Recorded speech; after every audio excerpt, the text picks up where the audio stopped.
हरे कृष्णा, राधे राधे। आप सभी का गीता क्लास में बहुत बहुत स्वागत है। ओम अज्ञानतिमिरन्धस्य ज्ञानाञ्जनशलाकया चक्षुरुन्मिलितं येन तस्मै श्रीगुरुवे नमः। गुरुवे गौरचन्द्राय राधिकाय सदालय कृष्णाय कृष्णभक्ताय तद्भक्ताय नमो नमः। नमो विष्णुपादाय कृष्णपृष्ठाय भूतले श्रीमद्भक्तिवेदान्त नारायणीति नामिने श्रीकृष्णलीला कथने सुधाक्षं औदार्यमाधुर्यगुणनिक्षुप्तं वरं वरेण्यं पुरुषं महन्तं नारायणं तं शिरसा नमामि। श्रीचैतन्यमनुभीष्टं स्थापितं येन भूतले स्वयं रूप कदा मह्यं ददाति स्वपदान्तिकम्। आजानुलम्बितभुजो कनकावदातो सङ्कीर्तनैकपित्रो कमलायताक्षो विशम्भरो द्विजवरो युगधरं पालो वन्दे जगत्प्रियकरो करुणावतारो। नमो महावदन्याय कृष्ण प्रेम प्रदायते कृष्णाय कृष्णचैतन्यनाम्ने गौरत्विषे नमः। हे कृष्ण करुणा सिंधो दीनबन्धो जगत्पते गोपेश गोपिका कान्त राधाकान्त नमस्तुते। तत्काञ्चन गौरांगी राधे वृन्दावनेश्वरी वृषभानुसुते देवी प्रणमामि हरिप्रिये। वाञ्छाकल्पतरुभ्यश्च कृपा सिन्धुभ्येव च पतितानां पावनेभ्यो वैष्णवेभ्यो नमो नमः। श्री कृष्ण चैतन्य प्रभु नित्यानंद श्री अद्वैत गदाधर शिवासादि गौर भक्त वृंद। हरे कृष्ण कृष्ण कृष्ण हरे हरे, हरे राम राम राम हरे हरे। हरे कृष्ण कृष्ण कृष्ण हरे हरे, हरे राम राम राम हरे हरे। मैं सर्वप्रथम अपनी परम आराध्यतम गुरुपाद पद्म नित्य लीला प्रविष्टों विष्णुपाद अष्टोत्तर शत श्री श्रीमद् भक्ति वेदांत नारायण गोसाई महाराज जी के श्री चरणों में दंडवत प्रणाम करती हूँ। तत्पश्चात समस्त रूपानुगुरु परंपरा के चरणों में मेरा दंडवत प्रणाम। आप सभी को मेरा यथायोग्य दंडवत प्रणाम स्वीकारो। हरे कृष्णा, राधे राधे। तो हम सभी श्रीमद् भगवत गीता का अध्ययन कर रहे हैं और अभी हम छठे अध्याय में हैं और छठे अध्याय का आज हम तीसरा श्लोक लेंगे। तो इस तीसरे श्लोक में भगवान जो अष्टांग योग के विषय में बता रहे थे ना, तो अष्टांग योग के विषय में आगे बता रहे हैं। इसके दो भाग करके भगवान डिफरेंट पार्ट्स करने वाले हैं। तो हम श्लोक लेते हैं। आरुरुक्षोर्मुने योगं कर्म कारणमुच्यते योगारूढस्य तस्यैव शमय कारणमुच्यते। आरुरुक्षोर्मुने योगं कर्म कारणमुच्यते योगारूढस्य तस्यैव शमय कारणमुच्यते। श्री भगवान कहते हैं अष्टांग योग के नव साधक के लिए कर्म साधन कहलाता है और योग सिद्ध पुरुष के लिए समस्त भौतिक कार्यकलापों का परित्याग ही साधन कहा जाता है। तात्पर्य परमेश्वर से युक्त होने की विधि योग कहलाती है। इसकी तुलना उस सीढ़ी से की जा सकती है जिससे सर्वोच्च आध्यात्मिक सिद्धि प्राप्त की जा सकती है। तो भगवान बता रहे हैं यहाँ पे योग का मतलब होता है भगवान से जुड़ना, भगवान से अपने आप को कनेक्ट करना। तो ये अष्टांग योग है, इसका ये भी हमें जोड़ना सिखाता है। यानी जो इसके स्टेप्स हैं हम उसका पालन करते हैं, उसको ठीक से करते हैं, तो इसका उद्देश्य सिर्फ एक यही है कि हम भगवान से अपने आप को जोड़ सकें। यह सीढ़ी जीव की अधम अवस्था से प्रारंभ होकर आध्यात्मिक जीवन के पूर्ण आत्म साक्षात्कार तक जाती है।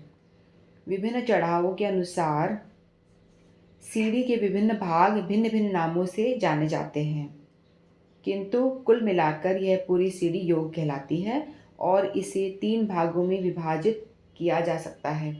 3 भागों में विभाजित किया जा सकता है, ज्ञान योग, ध्यान योग और भक्ति योग। ये 3 तरह के योग हम भगवद गीता में पढ़ते हैं ना।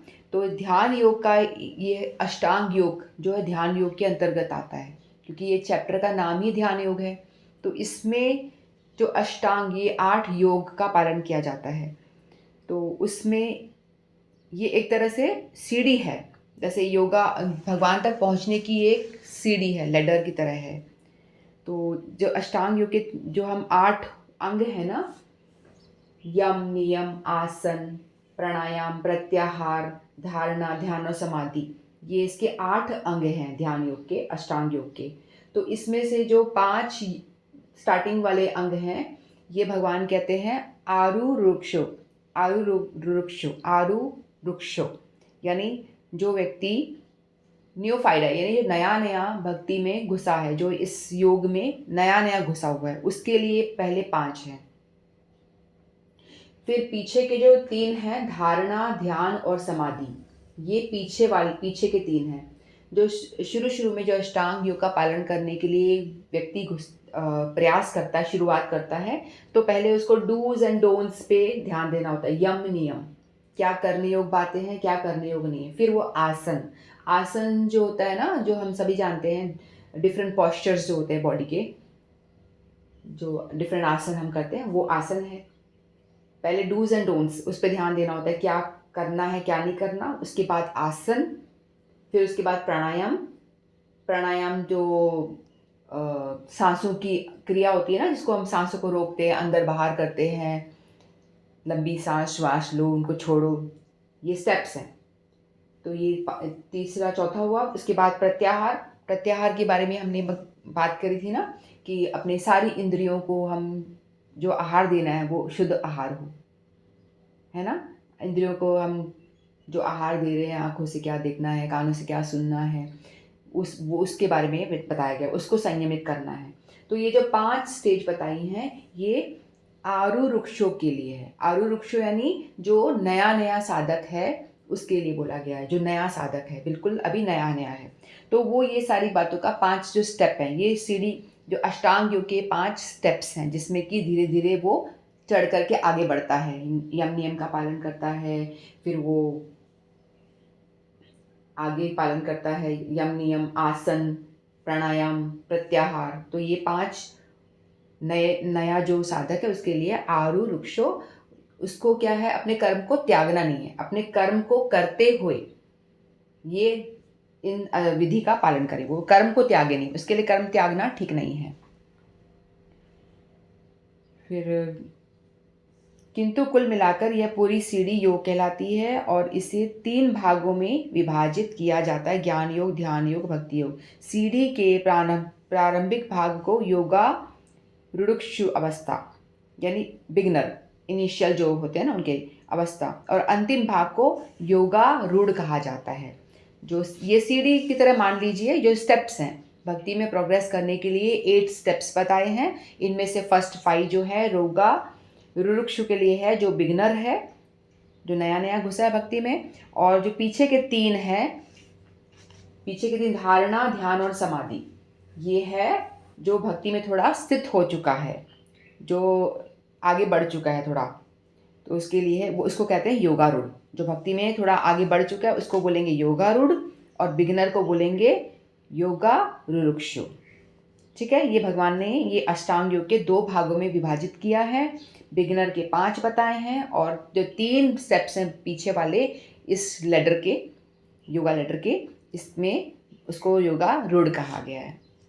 ठीक है, तो जहाँ तक अष्टांग योग का संबंध है, विभिन्न यम नियमों तथा आसनों, जो प्रायः शारीरिक मुद्राएं ही हैं, के द्वारा ध्यान में प्रविष्ट होने के लिए प्रारंभिक प्रयासों को सकाम कर्म माना जाता है। जो स्टार्टिंग वाला जो प्रयास है उसको सकाम कर्म कहते हैं, कि हमें कुछ डिज़ायर है उसके लिए हम करते हैं, तो कर्म को छोड़ना नहीं है। भले ही भक्ति के लिए ये प्रयास किया जा रहा है, भगवान को प्राप्ति के लिए प्रयास किया जा रहा है, लेकिन दोनों को डिफरेंट पालन करना है, एक ही विधि नहीं पालन करनी है। जैसे कि एक माँ है, उसके 2 बच्चे हैं, तो जैसे एक छोटा बच्चा 6 महीने का बच्चा है, और बड़ा बच्चा जो है 8-10 साल का बच्चा है, तो माता दोनों की केयर करती है अच्छी तरह से, लेकिन खाना जो है उनका दोनों का डिफरेंट हो जाएगा। वो दोनों को फीड कर रही है, उस दोनों का लुक आफ्टर कर रही है ना। लेकिन बच्चे के लिए वो दूध ही देगी, है ना, खुद का दूध पिलाएगी या दूध ही देगी वो, लेकिन जो बड़ा बच्चा है उसको खाना देगी, ये तो नहीं है कि छोटे वाले को भी खाना खिला देगी, है ना, ऐसा नहीं करेगी वो, क्योंकि जैसा स्थिति है, स्थिति के हिसाब से सिचुएशन है, जैसा उस डिज़ायर नीड है उस सिचुएशन में उस बच्चे की, तो वो ऐसा देगी। उस छोटे वाले बोलेगी नहीं मैं तो बिल्कुल सेम ही रखने वाली हूँ, छोटे को भी दाल चावल रोटी खिलाने वाली हूँ, तो ऐसा थोड़ी ना चलेगा। तो छोटे के लिए क्या चाहिए, उसको हमें दूध देना है, और बड़े वाले को हमें अच्छा दाल चावल सब्जी रोटी ये सब देना है। तो सिचुएशन के हिसाब से उसको फीड किया जाता है। तो उसको हम एक तरह से वो लुक आफ्टर कर रही है अपने बच्चों का, ध्यान एक जैसे ध्यान रख रही है, लेकिन जिसकी जो नीड है उस हिसाब से। तो वैसे ही यहाँ पे जो बताया है योग रुरुक्षु और योगारूढ़, ये दोनों ही साधक हैं, दोनों ही साधक हैं, भगवान को की प्राप्ति के लिए प्रयास कर रहे हैं। लेकिन जो योगा रुरुक्षु है वो बिगनर है, वो भक्ति में घुसा है, तो उसके लिए हम ये नहीं बोल सकते कि तू कर्म छोड़ करके बैठ जा। उसको कर्म करना है, अपने काम को करते हुए इनका पालन करना है। भक्ति योग जी अंग है ना अष्टांग योग के, इनका पालन करना है। लेकिन जब वो एक स्थिति तक पहुंच जाता है, जब वो थोड़ा परिपक्व हो जाता है अपनी अष्टांग योग के प्रोसेस में, तो वो कर्म का त्याग कर सकता है। यानी जब वो 3 लेवल पे आ जाता है ना, जब वो धारणा की स्थिति में आ जाता है कि उसके ध्यान में, धारणा यानी धारण कर लेता है, भगवान को अपने हृदय में वो धारण कर लेता है, तब वो थोड़ा सा पक्का हो जाता है इस अष्टांग योग की विधि में, तो वो अपने कर्म का त्याग कर सकता है। धारणा, ध्यान करता है, फिर समाधि में, फिर वो पक्का हो जाता है, तो वो कर्म का त्याग कर सकता है, पहले नहीं कर सकता। जहाँ तक अष्टांग योग का संबंध है, विभिन्न यम नियमों तथा आसनों, जो प्रायः शारीरिक मुद्राएं ही हैं, के द्वारा ध्यान में प्रविष्ट होने के लिए आरंभिक प्रयासों को सकाम कर्म माना जाता है। ऐसे कर्मों से पूर्ण मानसिक संतुलन प्राप्त होता है, जिससे इंद्रियां वश में होती हैं। तो शुरू के जो 5 स्टेप है ना, वो यदि हम करते हैं तो उससे हम अपने शरीर को और अपने मन को वश में करने में वो हेल्पफुल है, वश में कर सकते हैं।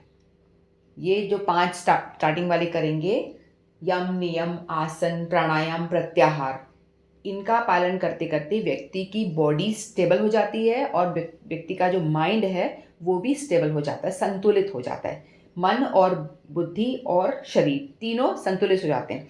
जब वो शरीर संतुलित हो जाता है, उसके बाद ही वो आगे की प्रक्रिया में प्रवेश कर पाता है। आगे की प्रक्रिया धारणा, भगवान को जब हृदय सब कुछ शुद्ध होने लगता है, तभी आप भगवान को अंदर बिठा पाओगे, धारण कर पाओगे, फिर ध्यान में आप भगवान को ला पाओगे, फिर समाधि की स्थिति आएगी आपकी। तो ये स्टेप्स हैं, लैडर है, एक एक करके आप आगे बढ़ेंगे।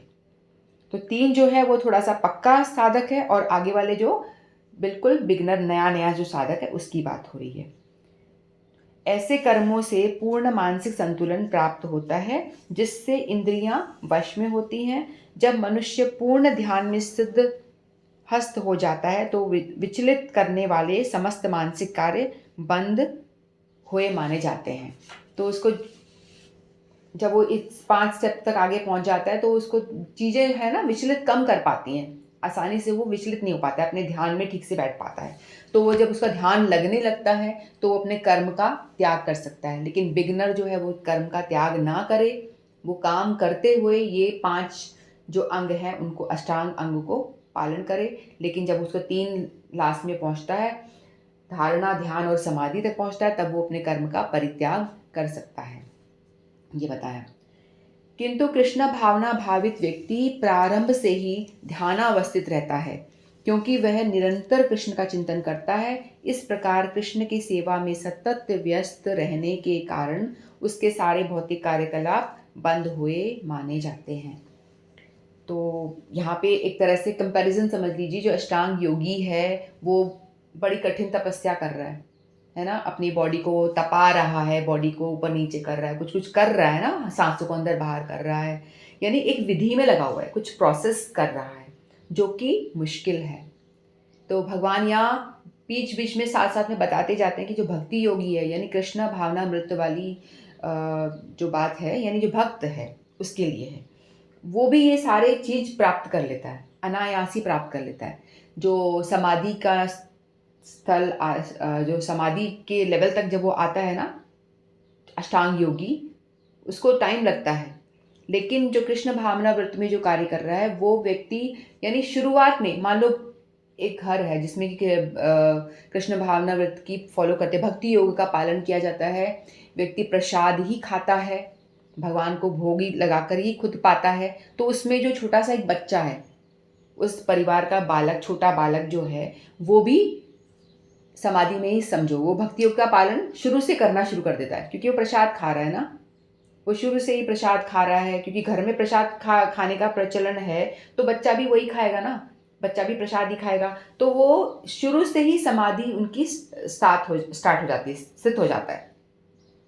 यानी प्रारंभिक अवस्था से ही वो समाधि तक पहुंच जाते हैं वो लोग, क्योंकि उनके जो भी कार्यकलाप हो रहा है, सुबह से लेकर शाम तक जो भी एक्टिविटी हो रही है, वो भगवान के इर्द गिर्द घूम रही है, भगवान के लिए ही हो रही है। कुछ भी जो काम हो रहा है, सब कुछ भगवान के लिए ही हो रहा है। खाना बन रहा है, हम खाना कहते हैं, लेकिन वो खाना नहीं होता, वो होता है भगवान का भोग। तो भगवान का भोग ही वो प्रसाद के रूप में पा रहा होता है।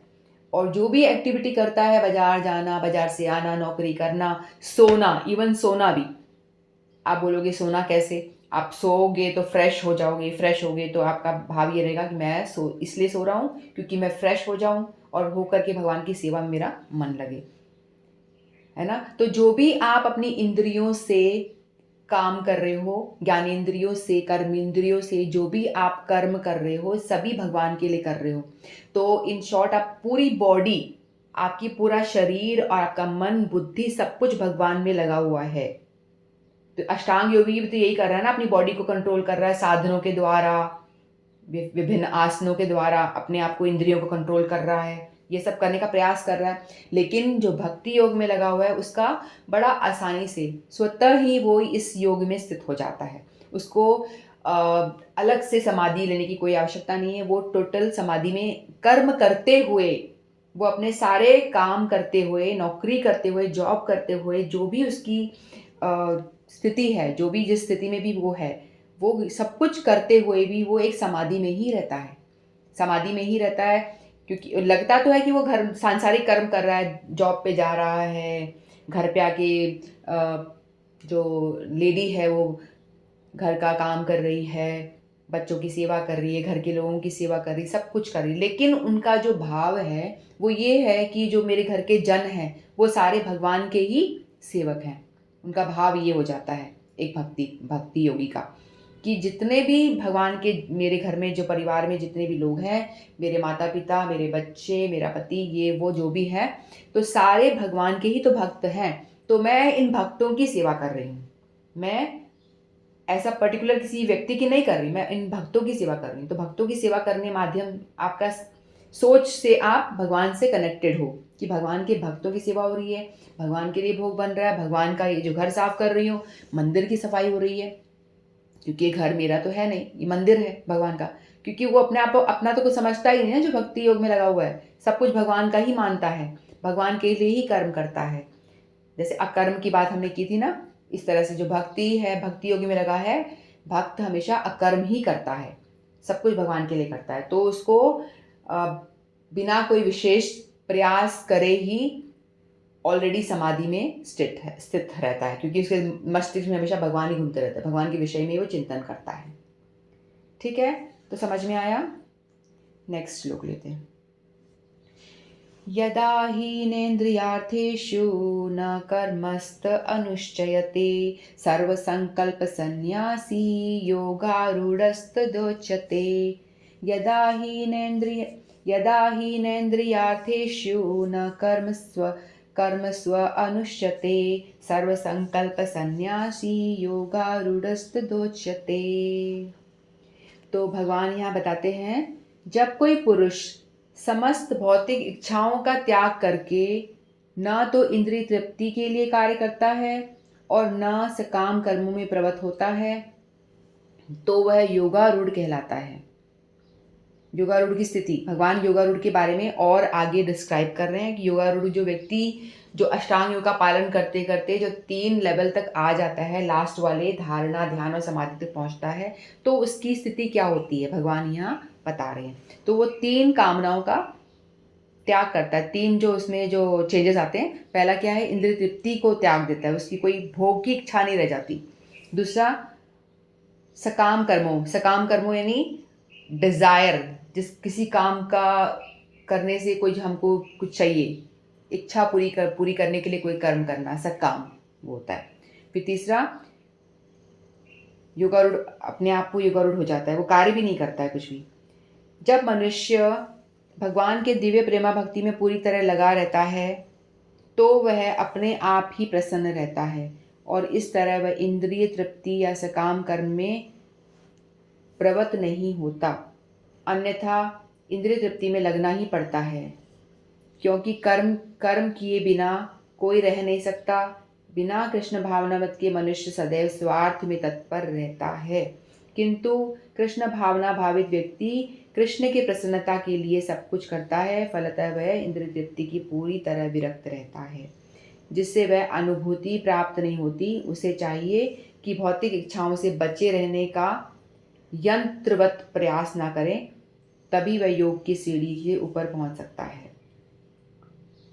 तो भगवान यहाँ बता रहे हैं कि जो व्यक्ति अष्टांग योग का पालन करके जो योगा रूढ़ अवस्था तक प्राप्त होता है, यानी उस योग में थोड़ा पक्का हो जाता है, तो उसको क्या प्राप्ति होती है? वो उसका प्राप्ति ये होती है कि वो कोई भी काम करता है अपने लिए नहीं करता, अपने खुद के भोगों के लिए नहीं, सकाम कर्म जो खुद के भोगों के लिए नहीं करता, वो सब कुछ त्याग देता है, भगवान के लिए करता है तो और इंद्रिय भोग से दूर रहता है, उसमें उसको इंटरेस्ट ही नहीं रह जाता, इंटरेस्ट नहीं होता है।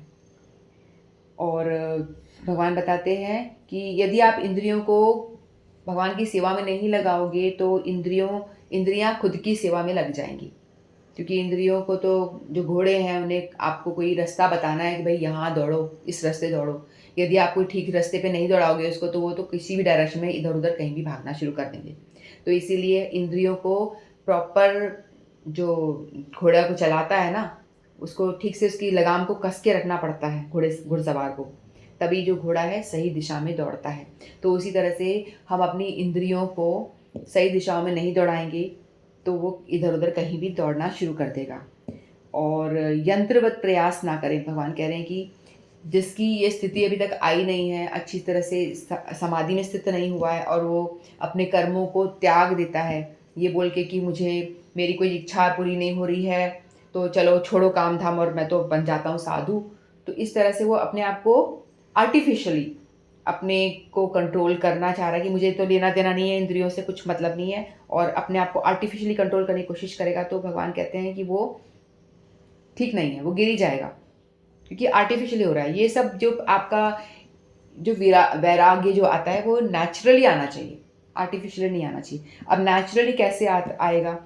यदि आपने साधन ठीक से करा है, साधन भजन ठीक से आपका चल रहा है, तो आपको नेचुरली वैराग आता ही जाएगा। आपको इंद्रिय भोग अच्छे लगेंगे नहीं, आपको ये भोग वृत्ति सब बेकार लगने लगेगी, बोले कि ये सब क्या है, सब नश्वर है, ऐसा प्रतीत होना शुरू हो जाएगा। क्योंकि जो भी कुछ हमें पता है ना, आदि अंतबंध हमने जो पढ़ा था कि जो हमें इंद्रिय तृप्ति, जो भी हम मटेरियल डिज़ायर हमारी होती है, तो वो आपको मिल रही है, उसका बिगनिंग होगा और उसका अंत भी होगा। चाहे वो कोई बेटा ले लो, जैसे किसी को बेटे की कामना है, बेटा बेटा कर रहा है तो उसने कुछ करा, योग यज्ञ वगैरह करा, पुत्र प्राप्ति के लिए यज्ञ करा, पुत्र मिला तो उसका जन्म हुआ, फिर वो एक दिन मर भी जाएगा। तो जब मरेगा वो चीज़ दुख दे के ही जाएगी। कोई भी आपने मटेरियल चीज़ भी ले ली तो वो चीज़ आप यूज़ करेंगे, उसका जन्म हुआ, आदि उसका हुआ, लेकिन जैसे ही वो यूज़ करते करते जब वो ख़त्म हो जाती है तो उसका अंत भी हो जाता है। तो मटेरियल चीज़ों का आदि भी है और अंत भी है, जो बहुत ही क्षणभंगुर चीज़ें हैं। तो व्यक्ति जब ये समझ जाएगा कि ये क्षणभंगुर, यानी बहुत ही कम टाइम के लिए हमें ये चीज़ें मिलती हैं, तो हम उसके पीछे क्यों भागें, अपना मूल्यवान समय क्यों बर्बाद करें उसके पीछे भाग भाग करके। तो अपने आप विरक्ति आ जाती है ना, कि जब समझ में आता है कि भाई क्या है ये सब, कुछ भी तो नहीं है, हमारा शरीर ही क्षणभंगुर है। आज हम हैं, पता नहीं बाहर निकले, एक्सीडेंट हो गया, फट मर गए, है कि नहीं? किसी को कभी एकदम से कैंसर हो जाता है, किसी को कुछ भी हो जाता है, कुछ इंसान का भरोसा ही नहीं। कभी चलते चलते हमने कई वीडियोस देख रही थी, एक मैं वीडियो देख रही थी, कोई लड़की डांस कर रही, डांस करते करते बड़ा अच्छा फिल्मी डांस कर रही है, करते करते हार्ट अटैक हुआ और मर गई। तो बताओ, मतलब कुछ पानी के बुलबुले की तरह, कुछ पता ही नहीं इंसान का, एकदम से मर जाता है। चलते चलते एक्सरसाइज कर रहा है इंसान, एक्सरसाइज करते करते हार्ट अटैक हो जाता है। तो इंसान का अगले क्षण का भरोसा नहीं कि एकदम से कभी भी आपकी मृत्यु, हार्ट अटैक कभी भी आ जाता है, कभी हार्ट फेल हो, कुछ भी हो जाता है, झट मर जाते हैं इंसान। तो पानी की बुलबुले जैसा है। तो जब व्यक्ति को मालूम पड़ता है कि यार ये मनुष्य जीवन हमको मिला है और बहुत ही कम टाइम के लिए मिला, पता नहीं कब खत्म हो जाए, कुछ भी पता नहीं है, बोलते बोलते कुछ हो जाए, अभी मर जाऊं बैठे बैठे ही, कुछ भी नहीं कहा जा सकता। तो इतना क्षणभंगुर है। तो हमको, जब व्यक्ति को ये पता चल जाता है कि भाई इस शरीर से ही वो बात बनाई जा सकती है, भजन इसी से किया जा सकता है, ये साधन बहुत अच्छा है। ये साधन है जिससे कि हम भक्ति कर सकते हैं, और कोई साधन नहीं है। ना पशु में योनि में नहीं कर सकते, देवता बनने के बाद भी नहीं कर सकते, स्वर्ग पहुंच जाओ, ब्रह्मलोक पहुंच जाओ, तो भी हमारी उम्र तो बहुत लंबी हो जाएगी, उम्र तो बड़ी लंबी होगी, लेकिन हम भजन नहीं कर सकते। और भजन ही एक वो साधन है। भजन में क्या आता है?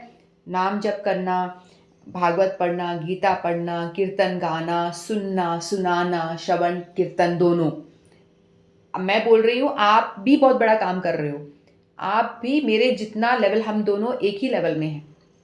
बोलने वाला और सुनने वाला दोनों का लेवल बराबर है, क्योंकि दोनों ही भक्ति के अंग कर रहे हैं, है ना। हम सभी भक्ति के अंग कर रहे हैं। श्रवण सबसे ज़्यादा इंपॉर्टेंट कहा गया है, श्रवण को भक्ति के सबसे ज़्यादा इंपॉर्टेंट अंग में माना गया है, क्योंकि श्रवण करेंगे, सुनने से हमारे कान में जब हम बातें डाल रहे हैं तो हमारे हृदय की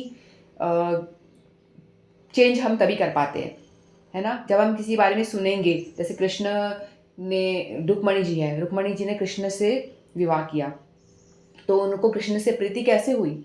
सुनकर। नारद मुनि कृष्ण के बारे में बताते थे, कृष्ण ऐसे हैं, त्रिभंग मुद्रा में खड़े होते हैं, बांसुरी बजाते हैं, इतना सुंदर बांसुरी वादन करते हैं कि सारी गैयाँ आ जाती थी, सभी गोप ग्वाल बाल सब उससे मोहित होकर के उनके पास आ जाते थे। कृष्ण ऐसे ऐसी लीलाएं करते थे, मक्खन चुराया करते थे, ऐसी ऐसी, जब वो इनके बारे में इतनी सुंदर सुंदर लीलाएं जब सुनी रुक्मणी जी ने, तो उनके उनसे क्या हुआ? उनको प्रेम हो गया। तो सुनने मात्र से हम धारणा बना लेते हैं कि वो व्यक्ति ऐसा होगा, ऐसा होगा, तो सुन करके हमें प्रीति हो जाती है। तो श्रवण सबसे भक्ति का सबसे पहला अंग है। सुनना जो है बहुत बड़ी बात है, हम किसी को सुना नहीं सकते और जो सुन रहा है ना, वो सच में बड़ा देखो, सब लोग बोलने में बड़े आतुर रहते हैं, सुनाने में लोगों को बड़ा इंटरेस्ट रहता है, सुनाए हम सुनाए। कोई दो लेडी खड़ी हैं तो बोलेगी तू मेरी सुन, तू मेरी सुन। सुनना कोई नहीं चाहता, सुनाना चाहते हैं सब। जो सुनने वाला है ना, वो बहुत ही बड़ा है सुनाने वाले से। सुनाना हर कोई चाहता है, सुनना कोई नहीं चाहता किसी से भी। जो सुन रहा है उसकी बड़ी महिमा है, क्योंकि वो सुन रहा है और उसके अंदर पेशेंस है इतना सुनने का, वो सुन पा रहा है किसी की बातें, और सुन करके, और हम क्या सुन रहे हैं? भगवत गीता, भगवान की बातें सुन रहे हैं, सांसारिक बात नहीं सुन रहे हैं, भगवान की बातें सुन रहे हैं जो भगवान ने कही हैं। और बहुत ही चुनिंदा लोग होते हैं जिनमें ये पेशेंस होता है, जो भगवान की बातों को धैर्यपूर्वक सुन सकते हैं और फिर अपने आचरण में भी ला सकते हैं। तो आप लोगों की जो सुनने वाले हैं, आपकी बड़ी महिमा है, आपको मैं प्रणाम करती हूँ, क्योंकि आप लोग सुन रहे हैं। क्योंकि लोगों को आप कितना ही बोलो, आप आओ सुनो, नहीं सुनेंगे, नहीं सुनेंगे। जिसमें भगवान ने वो योग्यता दी है, वो पात्रता दी है, वही वो सुन सकता है। तो इसीलिए जब उसको मालूम पड़ जाता है कि भाई ये क्षणभंगुर शरीर है, कभी भी नष्ट हो जाएगा, तो इससे भजन कर लिया जाए, तभी वो भजन में लगेगा, तभी उसको विरक्ति आएगी चीज़ों से, तभी वो सब चीज़ों को छोड़ करके भक्ति में लगता है। तो कृष्ण भावनामत मनुष्य सदैव स्वार्थ से तत्पर नहीं रहता, वो अपने स्वार्थ के लिए कोई कार्य नहीं करता, वो सिर्फ जो भी काम करता है भगवान की संतुष्टि के लिए करता है। भगवान संतुष्ट, जब भगवान प्रसन्न रहेंगे तो ऑटोमेटिकली, क्योंकि जो आनंद के स्रोत हैं, सच्चित आनंद है, सत्य जिनके पर पूर्ण ज्ञान है, संपूर्ण ज्ञान जिसके पास में, सत्य यानी इटर्नल है, हमेशा रहने वाले हैं, और चित्त यानी उनके पास पूर्ण ज्ञान है, और आनंद, सच्चित आनंद, और हमेशा आनंद में रहते हैं, जिसके जो आनंद के सागर हैं, उनको हम पूजा करेंगे, उनके बारे में सोचेंगे, तो जिसके बारे में हम सोचते हैं, जिसके बारे में समाधि में रहते हैं, चिंतन करते हैं, तो हम समाधि में ही हुए। जो कृष्ण भावना भावित व्यक्ति है, वो भगवान के विषय में पूरे टाइम चिंतन करेगा, तो जो जिसका आप चिंतन करोगे वैसी क्वालिटीज आपके अंदर भी आएंगी। तो हम सच्चिद आनंद के चिंतन करेंगे, जो आनंद के स्वरूप है, तो हमें भी आनंद की प्राप्ति होगी ही होगी। तो इसीलिए जो आनंद का स्रोत है, वो हमको आनंद प्रदान करेंगे ही करेंगे। तो इसीलिए जो जो काम अष्टांग योगी बहुत मुश्किल से करता है, अपनी बॉडीली पॉस्चर को इधर उधर बना के, सांसों को अंदर बाहर ये सब करके करता है, वो कृष्ण भावना भावित व्यक्ति है, जो भक्त है, वो स्वाभाविक उसको वो सारी बातें बड़ी आसानी से मिल जाती हैं, बिना कोई कठिन परिश्रम करे और बिना किसी कार्य को करे। कार्य तो वो वही कर रहा है जो वो नैतिक अपने कर्म कर रहा है, सुबह उठ के नहा रहा धो रहा है, अपनी नौकरी कर रहा है, घर का काम कर रहा है, जो काम कर रहा है वही कर रहा है, एज इट इज़ वही काम कर रहा है। लेकिन क्या बात हुई, उसका जो कॉन्शियस है, बस वो उसने उसको चेंज करा है, अपने जो दिमाग का जो स्तर है उसको उसने चेंज कर दिया है। पहले जो काम कर रहा है वो खुद के लिए कर रहा था, अब वो जो काम कर रहा है भगवान के लिए कर रहा है, तो उससे भी हमें वही सारी चीज़ें प्राप्त हो जाती हैं जो एक अष्टांग योगी को मिलती है। वही समाधि स्थिति में वो अष्टांग योगी को लास्ट में मिलता है, वो समाधि वाला जो स्टेज है, लेकिन जो कृष्ण भावनामृत में जो भक्त है उसको स्टार्टिंग से मिल रहा है। समाधि में वो शुरुआत जैसे ही आपने शुरू करी, आप शुरुआत से समाधि में हो गए। वो कैसे, मान लो हमको किसी ने बताया हमको चैंटिंग करनी चाहिए, या कुछ होंगे, यहाँ से सुना वहाँ से निकाल देंगे बात को, जो बातें सुनी यहाँ से सुन के वहाँ से निकाल दी, कोई उसका फर्क नहीं पड़ा, सुन लिया ठीक है, थोड़ा बहुत सुकृति बन जाएगी, इतना है, कुछ पुण्य कमा लेगा, उतना ही है बस। लेकिन आपने सुनी, उसको आपने हृदय में धारण करी, अपने हृदय में उस बात को पचाई कि भाई हाँ, माला करने से मुझे ये बात मिल रही है, और माला कर, तो उसने क्या करा, माला करना शुरू कर दिया। नेक्स्ट डे से उसने हरि नाम करना शुरू कर दिया। उसने क्या, उसमें कैसे आप बोल रहे हो, हरे कृष्ण कृष्ण कृष्ण हरे हरे, हरे राम राम राम हरे हरे, ये एक मंत्र हुआ। तो आप जब बोल रहे हो, मंत्र जाप कर रहे हो, तो आपको इसमें प्रोसेस क्या होता है, आप बोलो, लिटिल लाउडर बोलो और उसको सुनो, बोलो सुनो। तो इसमें क्या होगा, आपकी कान भी एंगेज हो रहे हैं, आपकी जिह्वा भी एंगेज हो रही है, सुन रहे हो तो आपके हृदय में भी जा रहा है, आपका दिमाग भी उसको कंसंट्रेट करने में, यानी उसको सुन रहा है ना, तो दिमाग भी उसमें लग रहा है, तो आपकी कई सारी इंद्रियां, आँख, मुंह और आपका दिमाग, ये सब चीज़ें लग रही हैं। और फिर वो जो नाम है, भगवान ने बोला ना, हरि से बड़ा हरि का नाम, भगवान ने बोला कि मेरे नाम में, कलयुग में मैंने सारी शक्ति जो मेरे अंदर है, वो सारी की सारी शक्ति मैंने मेरे नाम में डाल दी है। तो वो नाम इतना पावरफुल है, पहले आपको समझना पड़ेगा नाम सचमुच में पावरफुल है। आपको ये ऐसे नहीं सोचोगे भैया, ये जो काम है ना, भक्ति में चढ़ने वाला काम, एक श्रद्धावान व्यक्ति ही कर सकता है, हर कोई नहीं कर सकता। जिसमें श्रद्धा है, जो पिछले पिछले जन्मों में जिसने भक्ति उत्कर्म करे हुए हैं, वही, उसी को श्रद्धा होगी, वही श्रद्धा उसके अंदर होगी, वही इन चीज़ों को हजम कर पाएगा। नहीं तो बोलेगा अरे छोड़ो, क्या हरे कृष्णा हटो एक तरफ, सुनेगा ही नहीं वो। उसको आप कितना ही सुनाओगे, उसे कान में बात यहाँ जाएगी वहाँ से निकल जाएगी। लेकिन जिसमें श्रद्धा है, जो क्वालिफाइड पर्सन है, आप जैसे लोग, वही इस चीज़ को धारण कर पाएगा, और वो करेगा भी इस प्रोसेस को, और वो करेगा भी, और उसको फिर बेनिफिट भी होगा, डेफिनेटली उसको आनंद की प्राप्ति भी होगी। तो हम जो नाम चैंटिंग कर रहा है वो ऑलरेडी समाधि में ही है, शुरुआत से ही समाधि में। जो भक्ति का कर्म कर रहा है वो शुरू से समाधि में, लास्ट तक वो समाधि में ही, उसे कुछ करना, एक्स्ट्रा कुछ करने की जरूरत नहीं है। तो भगवान बता रहे हैं अष्टांग योगी से भी ज़्यादा बेहतर कौन हुआ, भक्ति योग का जो पालन कर रहा है वो हुआ। लेकिन ये भी एक मार्ग है, इस पर भी चला जा सकता है। तो भगवान यही चीज़ हमको बता रहे हैं। तो आई होप आपको समझ में आया होगा, नहीं समझ में आया तो आप पूछ भी सकते हैं। तो इतना ही कह के मैं वाणी को विराम देती हूँ। वांछा कल्पतरुभ्यश्च कृपा सिंधुभ्येव च पतितानां पावनेभ्यो वैष्णवेभ्यो नमो नमः। श्रीमद् भगवद गीता की जय, आप सभी की जय। हरे कृष्णा।